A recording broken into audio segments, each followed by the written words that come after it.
I should be writing number 434. But I should be writing. I should be working on my craft.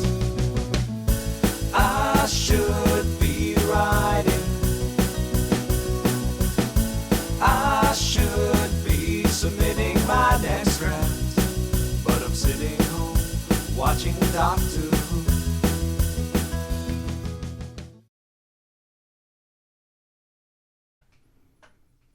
Hi there, welcome to I Should Be Writing, the podcast for wannabe fiction writers. I'm your host, Mur. Somebody asked me the other day if, when naming the podcast number, if I just sit back and go, whoa, over 400 episodes. And I don't, because it reminds me how inconsistent I've been. Because if I'd been doing the show consistently since I started in 2005, I should be higher, much higher than 434 right now. But that's why I'm trying to do it every day. Which, of course, I did not do last week, and I will not do this week because I missed yesterday.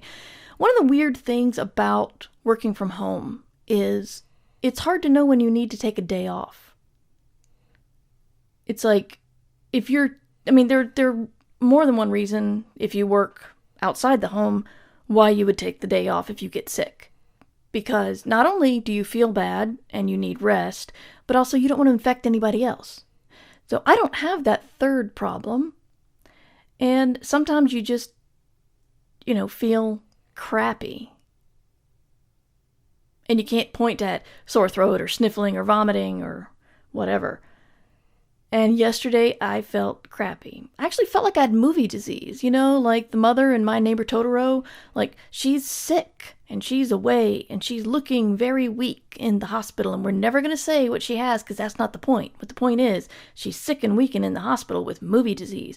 It's kind of how I felt. I felt sick and weak, and that was it.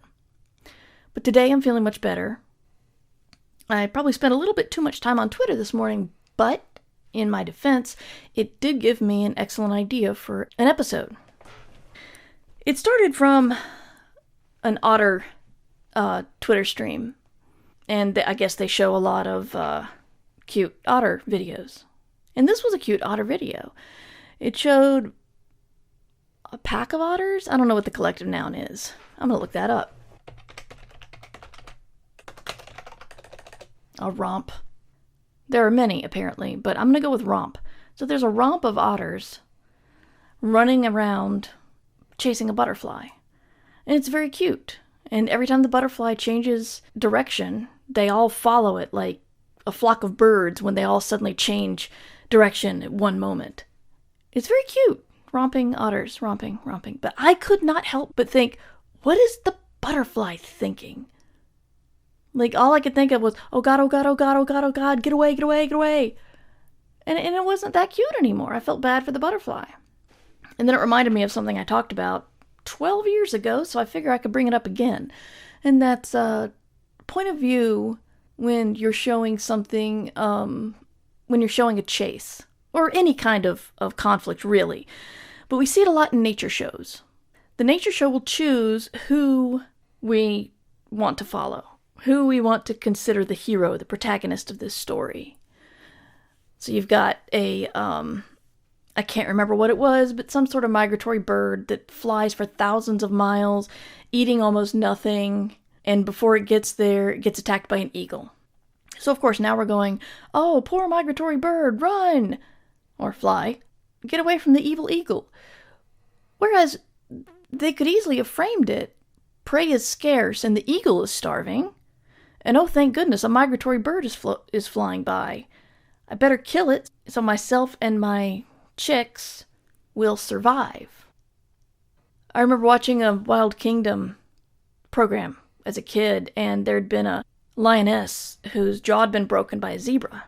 And they're just basically saying, yes, and she will starve to death, and then her cubs will starve to death. And I'm thinking, well, that's awful. And I got really sad. Never mind the fact that, she would have had to rip the zebra apart to survive. I also wondered why the naturalist didn't help, but I understand a little bit better now. Don't like it, but... Or maybe there would be more lion rescue services to help with the broken jaw. I don't know, but still. They'll show you evil lions chasing the helpless prey, or they'll show you notable or cute or sympathetic hunters, and probably not give the prey any sort of anthropomorphism. Like this butterfly. It's like, oh, look at the daughters chasing the butterfly. I'm thinking, good Lord, look at the poor butterfly being pursued by 5 things that massively outweigh it. A while back I was talking about protagonist and antagonist, and sports are the best way to understand this because it's all in the way you look at it. If you are for one team, the other team is automatically an antagonist. Are they evil? No. Can you admire people on the team? Sure. But they are your team's antagonist. And if you're sitting next to somebody who's rooting for that team, they think your team is the antagonist, and you can't even possibly imagine that because your team is the good guys. So when you're trying to figure out how you're trying to portray people, think about point of view. I read some, frankly, a little upsetting commentary on Game of Thrones. How Tyrion was being so nice to Sansa, she should treat him better. And I'm thinking, yes, we see inside Tyrion's head, and we see he is a reasonable guy, especially compared to the rest of his family. But looking at it from Sansa's point of view, she's been nothing but manipulated by this family. She thinks he might have killed her brother. Both of them, I think. No. Might have attacked Bran. Thinks he might have attacked Bran. She's been a pawn in all these political schemes. And it doesn't even go to the point of him being unattractive. It's just like, this is a reprehensible person that belongs to this reprehensible family. How could I possibly be kind to him or touch him or want to be with him? And, but people only saw it from Tyrion's point of view, because when we saw Tyrion, he looked at it differently. How he did not want to be forced into this. He knew that she didn't want him. And, but anyway, you have to remember, if you tell multiple points of view, you have to remember what's revealed from whose point of view. And the reader may know something that a character does not. And don't fall into the pit of person A in scene A tells the reader something, and then person B in scene B acts on that knowledge, even though you don't see them working together at all or communicating. So, point of view is really interesting, and a lot of people make points in their stories sometimes to leave out points of view. That's rather telling. Misogyny aside, it's interesting that The Sound and the Fury is told from the point of view of 3 men and a third-person narrative. And most of the story is about their sister. Man, I had to read that in 11th grade. I had no idea what was going on. I guess that's all I want to talk about today. If I have ideas, I should probably save them for tomorrow, in case I get another attack of malaise. So this has been I Should Be Writing. I am Mur Lafferty, and you can find me at mightymur@gmail.com, murverse.com, twitter.com/mightymur, and you can support this podcast at patreon.com/mightymur. I still haven't figured out what I'm going to be doing for NaNoWriMo, either doing a daily show for the Patreon subscribers, or slowing down this show, or I just don't know. I'm going to have to think about it and prepare.